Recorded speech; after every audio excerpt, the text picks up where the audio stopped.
So guys, पिछली video में हमने एटम को सेट करा था और अपना टेस्ट कोड रन करा था। तो आज की वीडियो से हम कोडिंग की इंट्रोडक्शन करते हैं। और इंट्रोडक्शन इन कोडिंग में सबसे पहली चीज़ हमारे पास data types and data variables आते हैं। So let's start to recording. तो ये यहाँ पे मैं अपनी एक विंडो पे आ चुका हूँ और मैं एक नया फाइल बनाता हूँ। लेट्स जस्ट से उसका नाम है वेरिएबल var.c। एक्सटेंशन को भूलिएगा नहीं, extension is very much important. Let me just right libraries और एक मेन फंक्शन कॉल कर दूँ।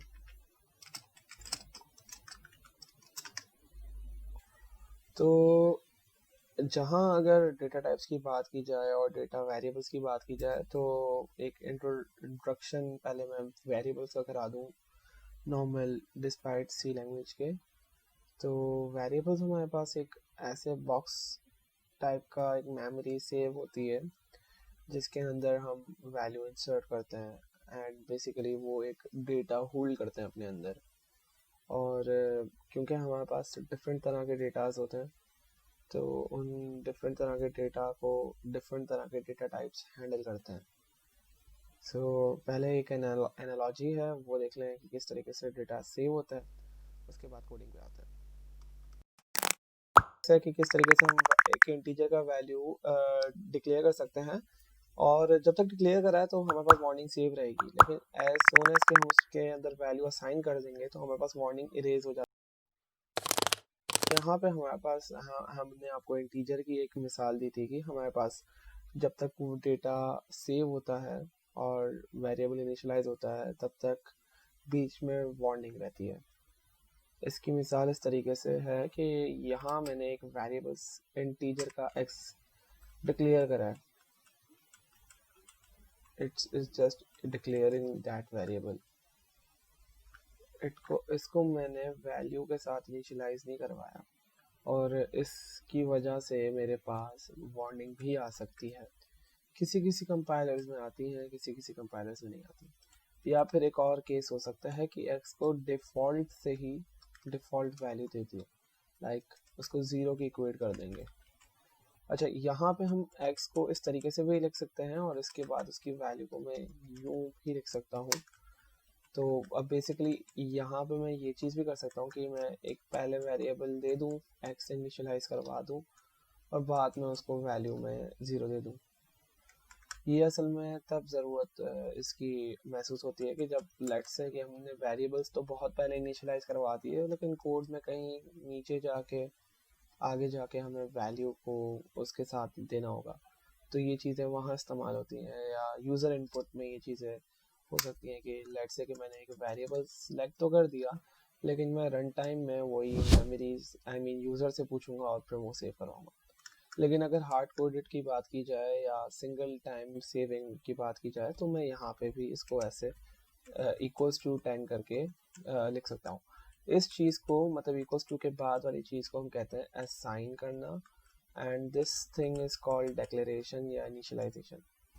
अच्छा, इंटीजर के अलावा भी और डेटा टाइप्स होती हैं। प्राइमरी डेटा टाइप्स में हमारे पास फ्लोट का एक वेरिएबल भी हो सकता है। फ्लोट और इंटीजर में फ़र्क ये है कि इंटीजर जिस तरीके से आपको मैथ्स में आपको पता होगा कि इंटीजर सिर्फ होल नंबर्स की वैल्यूज रखते हैं। लाइक इफ मैं इंटीजर्स में वैल्यू पॉइंट के बाद भी डालूं तो इंटीजर जो है वो सिर्फ होल नंबर की वैल्यू को दिखाएगा या सेव करेगा, पॉइंट वाली चीज़ नहीं रखेगा। उसके बाद एक हमारे पास कैरेक्टर टाइप का भी डेटा टाइप होता है जिसमें हम किसी भी कैरेक्टर को सेव कर सकते हैं। अच्छा, यहाँ पे x इसलिए वो दे रहा है क्योंकि कॉन्फ्लिक्टिंग डिक्लेरेशन है, क्योंकि ऊपर भी एक x का वेरिएबल आ चुका है तो यहाँ पे मैंने सी लिख दिया।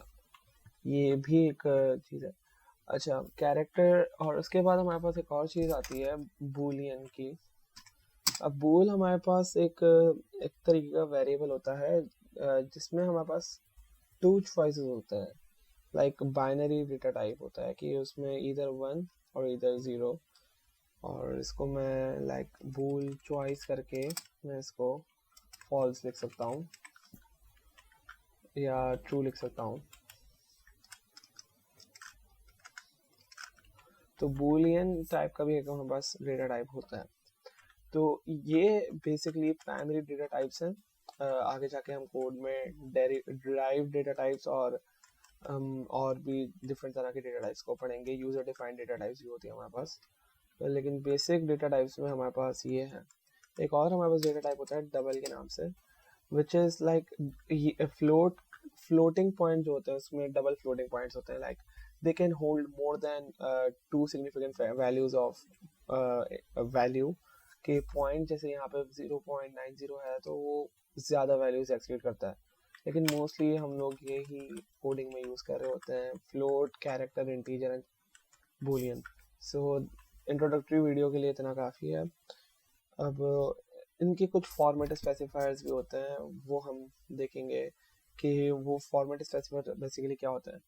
जब मुझे इनको कॉल करनी होती है तो सी लैंग्वेज में हम लोग अगर इनको प्रिंट करना हो तो इनको मुझे एक फॉर्मेट स्पेसिफायर के साथ बताना होता है कि मुझे कंपाइलर को बताना हो कि ये जो वैल्यू ये प्रिंट करना चाह रहा है ये किस तरह के डेटा टाइप में प्रिंट करेगा।